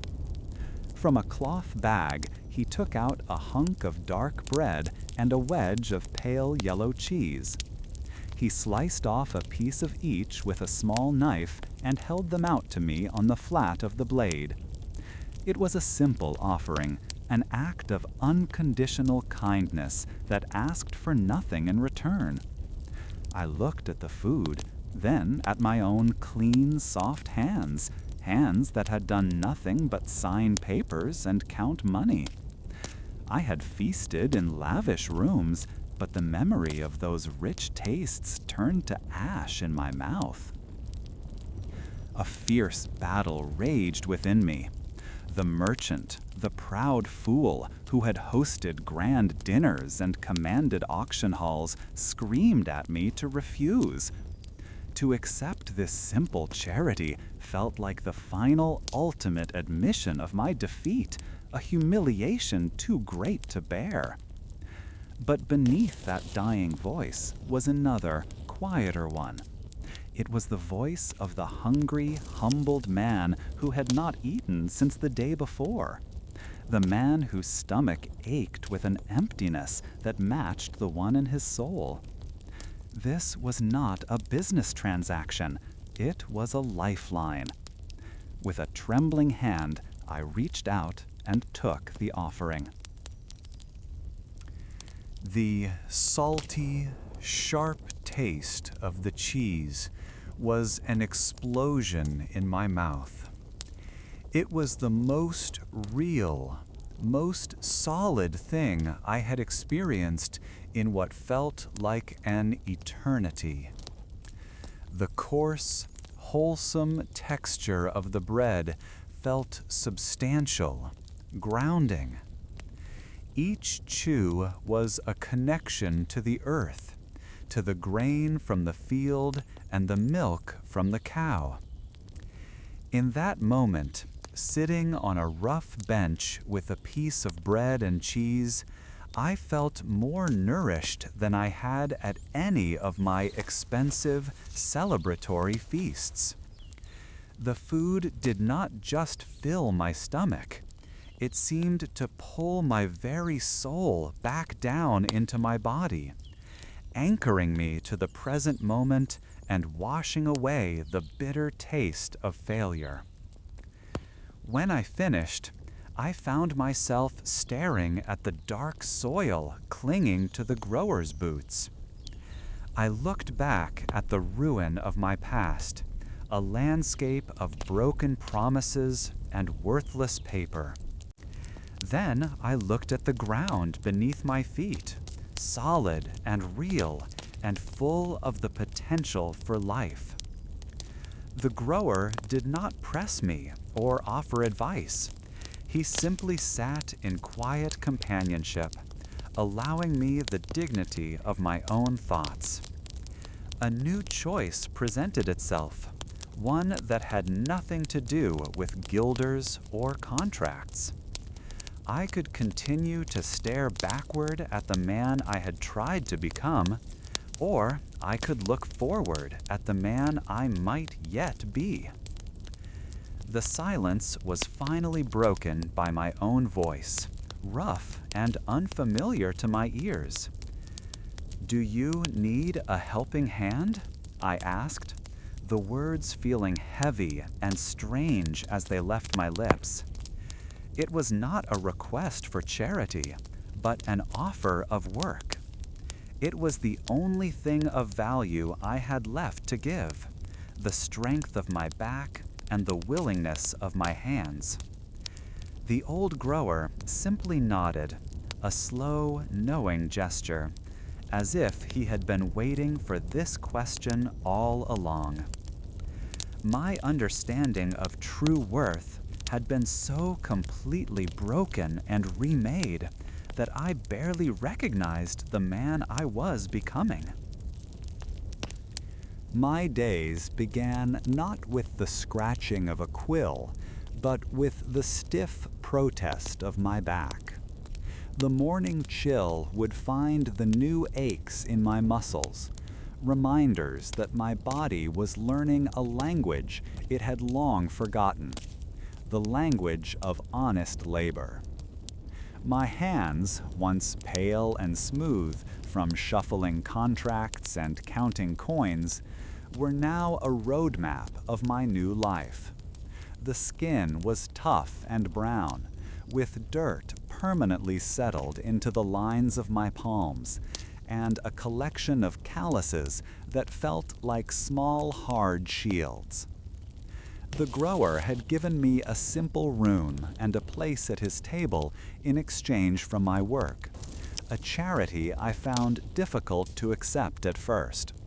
But hunger is a great humbler, and the work itself soon became its own kind of reward, grounding me in a way the pursuit of guilders never had.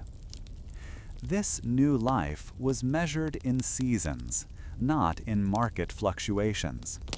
Instead of studying price lists, I learned to read the sky for signs of rain and the soil for its needs.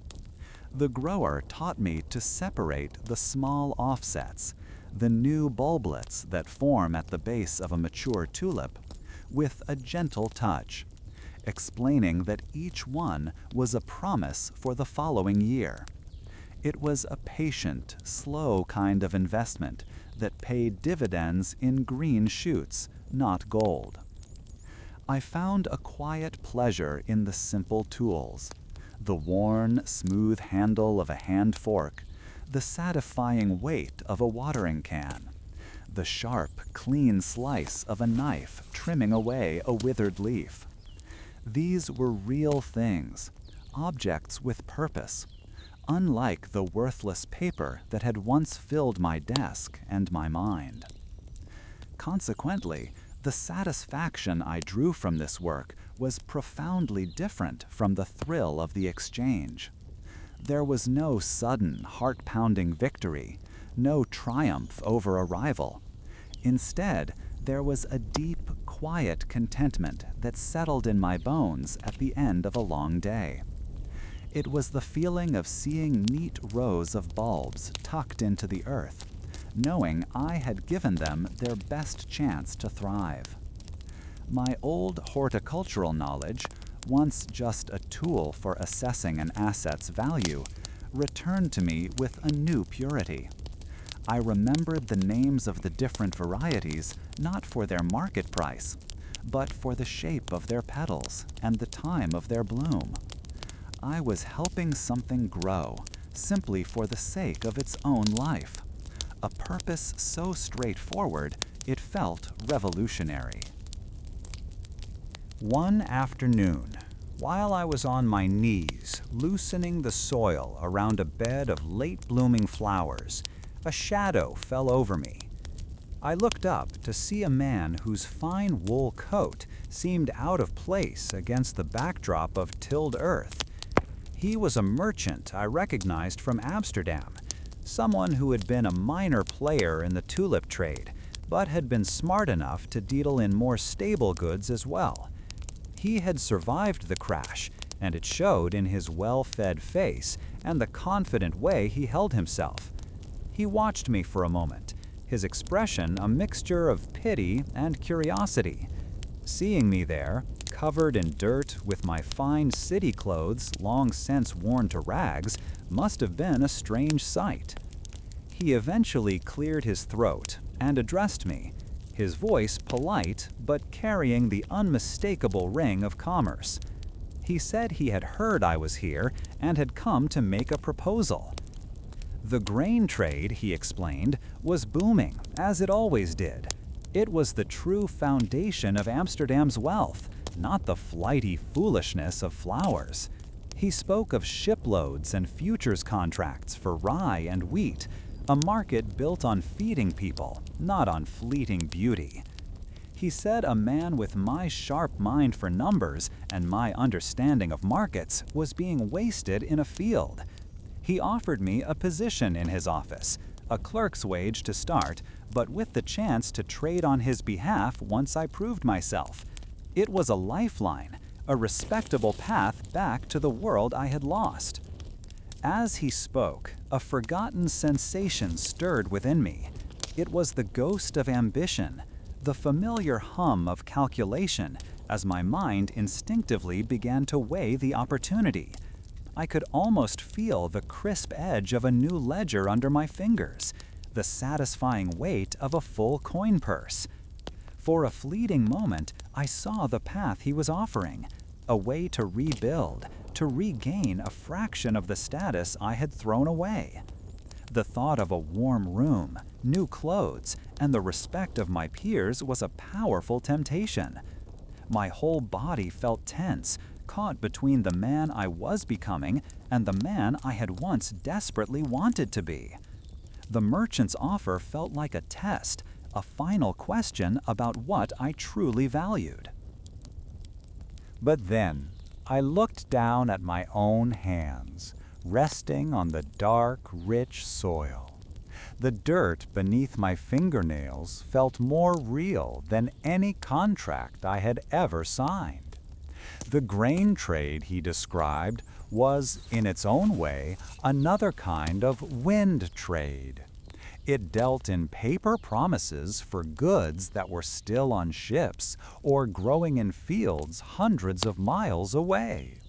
Some historians now argue the tulip craze was not a true economic bubble, but a smaller social fever that burned out quickly among a specific class of merchants. To me, however, it had felt like the entire world. I realized then that the commodity did not matter. It was the game itself I had to escape, the endless, hungry desire for more that had nearly destroyed me. With a clarity that felt as clean and fresh as the country air, I knew my answer. I slowly rose to my feet, wiping my soiled hands on my trousers out of an old ingrained habit of decorum. I met the merchant's gaze and thanked him for his generous offer, and I meant it. He was offering me a kindness, a way back that few would have bothered to extend. But I am a gardener now, I told him, and the words felt truer than any I had spoken in years.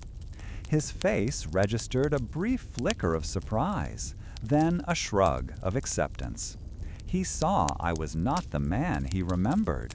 He wished me well, turned, and walked back toward the city, his fine coat a dark shape receding against the green fields.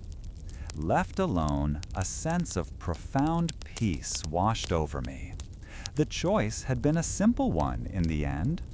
I knelt back down and plunged my hands into the cool earth.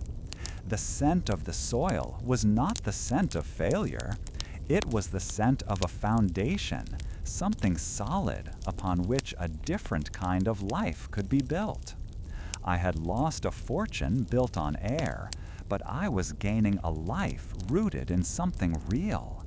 The ruin had tested my spirit in ways I was only just beginning to comprehend. The passing of years is a quiet thing, measured not in the frantic ticking of an exchange clock, but in the slow turning of the seasons. My small plot of land, once just a dream, is now a familiar reality under my feet. The sun warms my shoulders as I work, a gentle heat that coaxes the sweat from my brow, and each drop feels earned. My hands, once stained with ink from endless contracts, are now permanently colored by the dark, rich soil of Haarlem. There is an ache in my back by day's end, but it is a good, honest ache, the kind that speaks of a day spent creating something real, something that will grow and bloom. This feeling is a world away from the sharp, anxious knot that used to live in my gut, a constant companion in the days when my fortune was nothing more than a column of numbers on a page. This new life has its own market, a far cry from the chaotic taverns of Amsterdam. Mine is a simple wooden stall set up on the town square, where the sounds are of children playing and the clatter of cartwheels on cobblestones, not the roar of frenzied bidding. My customers are not wild-eyed speculators or wealthy merchants seeking the next rarity. Instead, a young wife with a few coins to spare will stop by, her eyes searching for a single perfect bloom to brighten her windowsill. A baker, his hands still dusted with flour, might trade me a warm loaf of bread for a small bunch of jonquils. They talk about the weather, the health of their families, the simple things that make up a life. They want flowers that are sturdy and beautiful, not promises of a fortune they could never hold. Fulfilling these modest requests brings a quiet, deep satisfaction that no soaring number in a ledger ever could. Sometimes, as they select their flowers, I hear them speak of the great tulip madness. To them, it is already becoming a legend, a cautionary tale told about foolish grandparents who tried to build houses on the wind. My neighbor's father lost everything, one woman might whisper to another, shaking her head. Traded his loom for a single bulb that turned out to be rotten. I listen to these fragments of memory and say nothing, feeling like a ghost from that very story.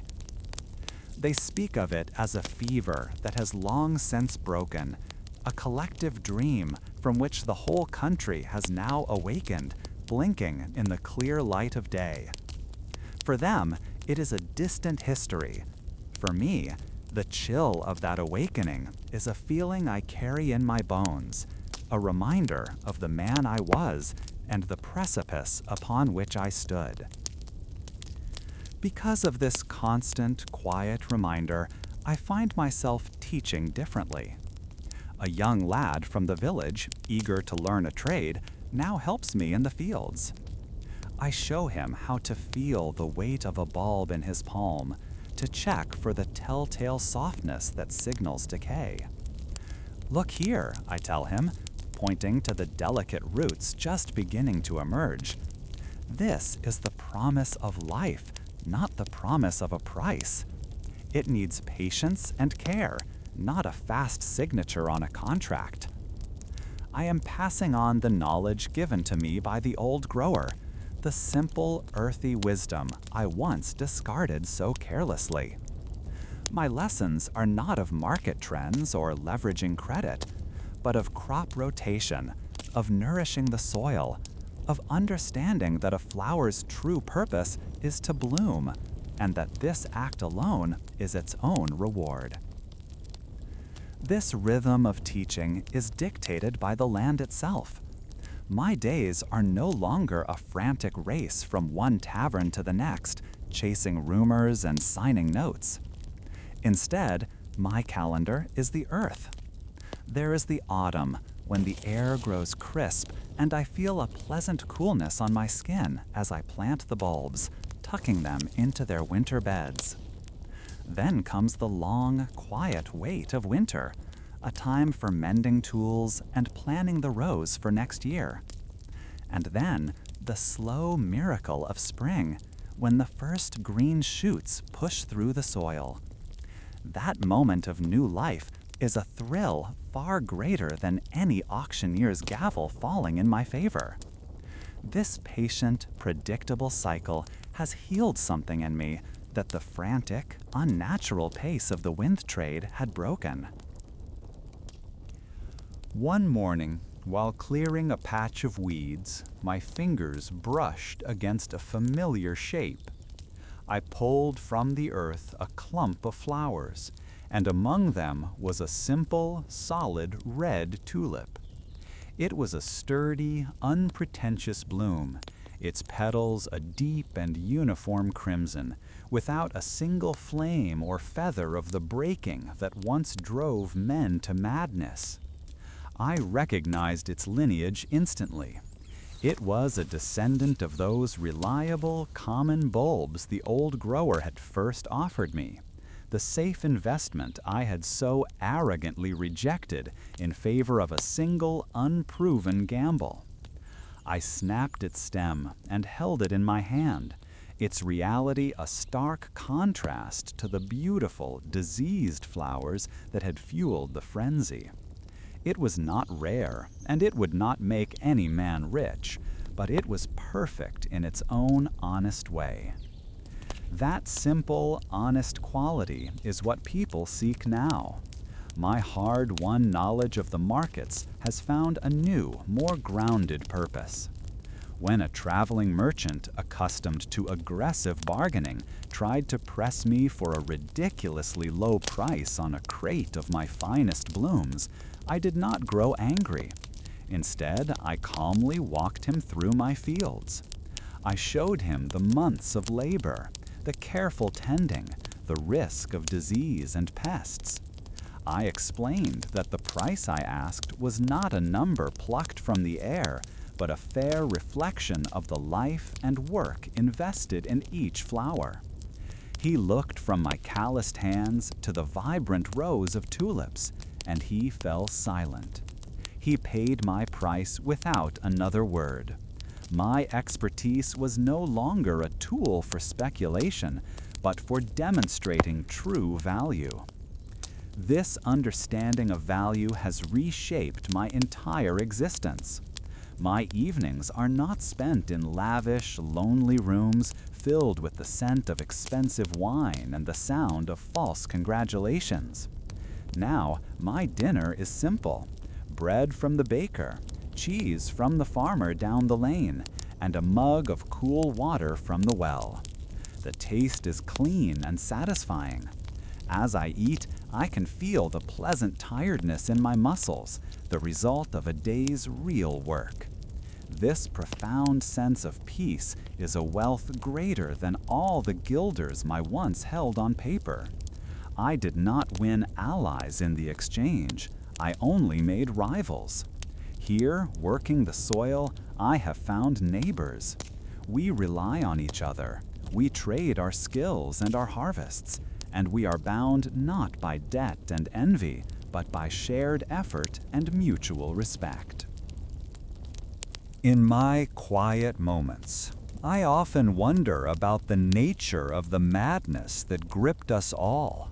How could a simple flower, a thing of such short-lived beauty, come to represent the hopes and ruin of so many? We were not trading in tulips. We were trading in dreams. We sold each other the fantasy of a life without labor, a fortune without substance. We built a grand house of cards on a foundation of greed and wishful thinking, and we were shocked when the first gust of reality blew it all down. The tulip was merely the canvas upon which we painted our desires, and when the paint washed away, we were left with nothing but the truth of our own foolishness. That truth is a hard but necessary lesson. I lost a fortune that was never really mine, a phantom wealth built on the shifting sands of collective belief. In its place, I have slowly, painstakingly built a life rooted in the tangible, forgiving earth. My name will not be remembered in the grand histories of commerce, and no one will speak of my daring bids or my paper profits. But when a child passes my stall and their eyes light up at the sight of a brightly colored flower, I know I have created something of enduring worth. The memory of the mania still sends a shiver through me, a chilling glimpse of the cold, hollow man I was becoming, but it is followed by a wave of gratitude for the path I am on now. As the day ends, I find myself back in the shed, preparing the bulbs for the next season. The earthy scent of the dormant plants is a comforting presence. I run my thumb over the dry, papery skin of a bulb I will plant tomorrow. It is small, solid, and holds the complete promise of a future bloom within its humble form. This, I think to myself, is real. It is not a note, not a share, not a whispered rumor in a tavern. It is a life waiting to happen, a small anchor of certainty in a world that once spun so wildly out of control. The feeling of that solid, unassuming weight in my palm was a lesson that stayed with me, a constant reminder of the world I had regained. And so, our merchant's tale concludes. The final entry in his ledger is made. The ink now dry on the page that once held fortunes. The fever of the trade has passed, leaving not a ruin, but a quiet stillness in its wake.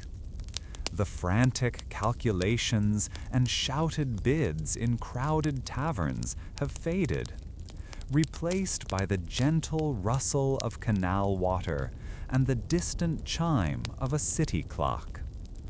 The great Tulip Mania has settled, like dust, back into the earth from which the bulbs first grew. In much the same way, let the commerce of your own day come to a peaceful close. Allow the accounts of your thoughts to be settled and the book to be gently shut. May your dreams be unburdened by the weight of price or promise, finding instead the simple, honest beauty of a single tulip blooming in the calm of a morning garden. Rest now and sleep deeply.